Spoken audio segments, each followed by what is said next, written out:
Lourd, hein? Ouais. Je ne sais pas si c'est moi ou le sac que je devrais mettre au milieu. En fait, j'avais envie de commencer en vous posant une question. Je voulais demander à tous ceux qui consomment de l'eau en bouteille en plastique de lever la main. Ouais, c'est bien ce qui me semblait. Bon, en fait, j'avais juste envie de vous culpabiliser un petit peu. Puis après, je vous aurais rassuré. Je vous aurais dit, mais vous inquiétez pas, vous n'êtes pas les seuls. 5,5 milliards de bouteilles d'eau en plastique chaque année en France sont vendues. Puis j'ai réfléchi et je me suis dit, peut-être que je ne devrais pas vous rassurer. Parce que moi, j'ai pris conscience de la rareté de l'eau lors de mes nombreux voyages et expériences de vie que j'ai pu avoir en Afrique, en Asie et dans de nombreux pays.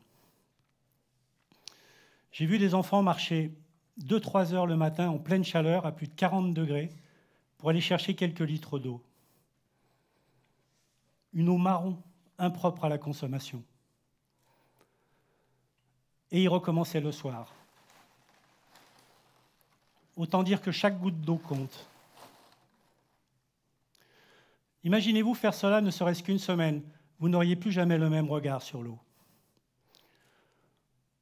L'eau devient de plus en plus rare, et pourtant on n'en manque pas sur notre planète, pas plus que d'air d'ailleurs. Je m'explique.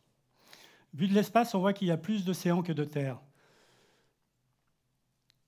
Mais même si l'eau recouvre 72% de la planète, plus de la moitié de la population mondiale est en situation de pénurie d'eau, proche du fameux jour zéro. Le jour zéro, c'est le jour où il n'y aura plus aucune goutte d'eau qui sortira du robinet. Les habitants du Cap, l'été dernier en Afrique du Sud, ont évité de justesse ce fameux jour zéro. Cet été, l'Inde a vécu sa plus grande crise.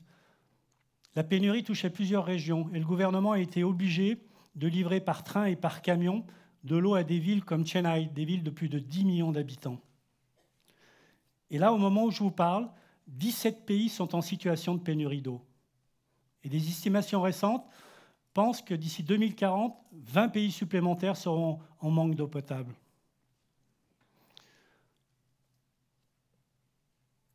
Heureusement, sur notre Terre, la Terre ne peut pas manquer d'eau. Et l'eau que vous utilisez tous les jours pour manger, pour boire, pour vous laver, elle provient du cycle de l'eau. Le cycle de l'eau, il commence par l'évaporation des mers et des océans, mais aussi sur les continents, les terres, les cultures, les forêts, les lacs, les rivières. La chaleur va faire monter la molécule d'eau, le froid va la liquéfier et elle va tomber sous forme de pluie ou de neige. Et la quantité d'eau qu'on a sur Terre, elle est constante. Elle ne s'épuise pas, contrairement au pétrole ou aux minerais, qui ceux-là, quand on les aura consommés, il n'y en aura plus. Elle est perpétuelle, elle est là, elle tombe par les précipitations, elle retourne à la mer, elle repart dans l'air. C'est un cycle sans fin. C'est même rassurant de savoir qu'on aura toujours autant d'eau dans 1 million d'années. Donc la question, ce n'est pas savoir quelle quantité d'eau on a sur la planète, mais quelle quantité est potable et accessible pour soutenir toute la vie sur Terre. Cette image que vous avez derrière vous a été réalisée par des scientifiques de l'USGS, qui est assez édifiante parce qu'elle vous montre toute l'eau qu'on a sur la planète sous forme de sphère en comparaison au volume de la Terre. La grosse sphère bleue, petite flèche blanche, c'est l'ensemble de l'eau qu'on a sur Terre. La sphère intermédiaire, qui doit être avec une petite flèche rouge, ça c'est l'ensemble de l'eau douce, souterraine, dont la majeure partie est inaccessible parce qu'elle est hors d'atteinte. Et la toute petite, minuscule, c'est toutes les eaux douces de surface disponibles que toute l'humanité doit se partager. Et on aura une autre vision du qualificatif, la planète bleue. Le pire, c'est que cette petite source, on est en train de l'épuiser à cause de notre surexploitation. Et notamment dans 2 domaines, l'agriculture et l'industrie. À eux deux, non seulement ils consomment 92% de cette réserve, mais en plus, c'est les plus gros pollueurs. Et la pollution de nos sols, aujourd'hui, nous oblige à traiter de plus en plus notre eau. Je dirais même, on la surtraite. 90% des masses d'eau superficielles sont réputées contaminées par des micropolluants persistants. C'est-à-dire 90% de l'eau qu'on utilise tous les jours est polluée par des micropolluants persistants. Je voudrais vous parler maintenant d'une autre source d'eau qui fait la panacée, c'est l'eau minérale en bouteille. Alors celle-là, elle nous est présentée comme un aliment sain et naturel, que les Français adorent d'ailleurs, parce que je vous l'ai dit, on consomme 5,5 milliards de bouteilles d'eau chaque année. Mais l'impact environnemental est catastrophique. La Fondation d'Ellen MacArthur estime qu'on ne recycle que moins de 20% du plastique sur Terre. Si on tient compte du fait que pour fabriquer une bouteille d'un demi-litre, il nous faut 3 litres d'eau et 33 centilitres de pétrole. L'année dernière, on a brûlé 17 millions de barils de pétrole pour fabriquer les 89 milliards de bouteilles en plastique utilisées dans le monde. Je vous rappelle que dans un baril de pétrole, il y a 159 litres de pétrole. Les conséquences de tout ça, c'est la pollution de nos sols et de nos océans.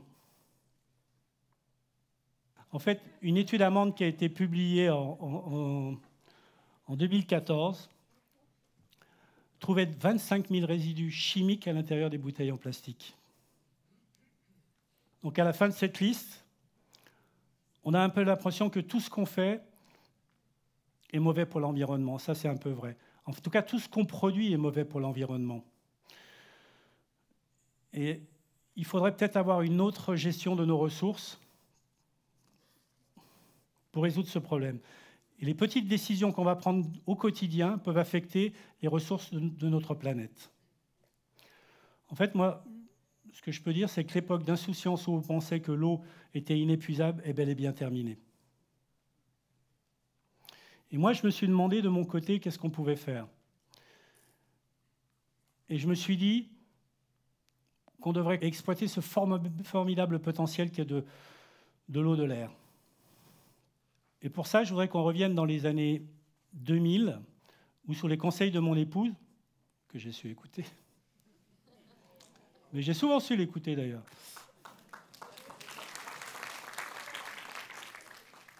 en fait, j'ai cédé mes affaires et on est venu s'installer aux Caraïbes. Le 11 septembre 2001 est une date que les Américains n'oublieront jamais, et nous non plus d'ailleurs. Alors que les New-Yorkais vivaient ces événements tragiques, une autre psychose est venue les hanter, une contamination des réserves d'eau de la ville par des terroristes. Et moi, j'étais assis devant ma télé, et là, je me suis dit, mais qu'est-ce qu'on pourrait faire pour avoir de l'eau dont on est sûr sans être relié à un tuyau? Quelque temps après, en zappant sur une chaîne, je regarde une émission où on nous montre on nous expliquait que les Incas, à l'époque, récupéraient l'eau de la rosée du matin sur des fils. En fait, ils avaient copié les araignées qui, toute leur source d'eau, elle vient de la rosée du matin, elles récupèrent voilà, les petites gouttelettes comme ça sur leur toile. C'est à ce moment-là que je me suis dit, mais il faut absolument qu'on puisse exploiter ce formidable potentiel de l'eau de l'air en reproduisant le cycle naturel de l'eau. Et c'est là qu'a commencé une aventure qui a duré près de 15 ans, où avec quelques ingénieurs, on a réussi à calculer le point de rosée à toutes les températures et taux d'humidité. Et en fait, on a réussi à extraire de l'eau, H2O, la molécule d'eau à l'intérieur de nos générateurs. Alors à ce stade, la molécule, elle ne peut pas se polluer parce qu'elle ne peut pas se mélanger. En fait, la molécule d'eau, il lui faut du temps pour se mélanger, que ce soit à des pesticides ou que ce soit à des minéraux. Si vous prenez un verre d'eau, que vous mettez un sucre dedans ou du sel, vous allez voir qu'il faut du temps pour que tout ça se dissoude. Et c'est exactement la même chose avec la molécule d'eau. En fait, elle n'arrivera à se mélanger qu'en seulement en contact avec le sol. Avec du temps sur le sol, le bienfait, c'est quand elle se mélange avec les minéraux, mais malheureusement, on a pollué tout le sol, donc elle se mélange aussi avec des pesticides. Et donc, nous, on a pu la récupérer avant ce stade-là. Et on a fait beaucoup de tests. On a fait des tests avec des laboratoires où on a fait analyser l'eau dans le monde entier, en Australie, en Chine, en Afrique, en Guadeloupe. Les résultats étaient absolument identiques. En fait, la molécule d'eau, Elle est pure. Zéro nitrate, zéro pesticide. C'est même très rassurant d'ailleurs. Alors vous allez me dire, l'air est pollué, on va polluer l'eau. Mais à ce stade, c'est la même chose. Dans la condensation, la molécule ne va pas se mélanger avec la pollution qu'elle va rencontrer dans l'air. Il va y avoir de la pollution dans l'air, mais elle ne va pas se mélanger avec. Mais pour éviter ça, on a aussi mis des systèmes de filtration très performants sur ces générateurs qui vont filtrer l'air et qui vont aussi filtrer l'eau. Alors qu'on n'en a pas besoin, parce qu'en fait, on n'a pas besoin de la dépolluer. Mais c'est que de la sécurité. On a voulu vraiment avoir un produit où on n'avait aucun risque du développement bactériologique ou autre à l'intérieur des générateurs. Alors, elles fonctionnent à l'électricité, mais on a su les faire marcher avec des systèmes solaires ou éoliens. Et on a fabriqué des générateurs qui vont de 30 litres jusqu'à 10 000 litres. Et on les a testés. Et en fait, en tout cas pour les grosses capacités, c'est une vraie solution pour les régions qui sont en situation de pénurie d'eau. Je voudrais revenir un petit peu maintenant sur ce sac-là. Ça c'est la consommation d'eau de 2 personnes en Guadeloupe pendant 1 mois. Et on estime la consommation d'eau de bouteilles en plastique sur une année à plus de 150 millions de bouteilles. 1,5 million de fois ce sac. Les conséquences sur nos îles sont beaucoup plus dramatiques. Il faudrait absolument éviter ça. Et le dernier petit conseil que je pourrais donner, une petite phrase qu'il faudrait retenir, c'est arrêtons de boire ce qu'on nous dit. Excusez-moi, je suis un peu perturbé. Merci.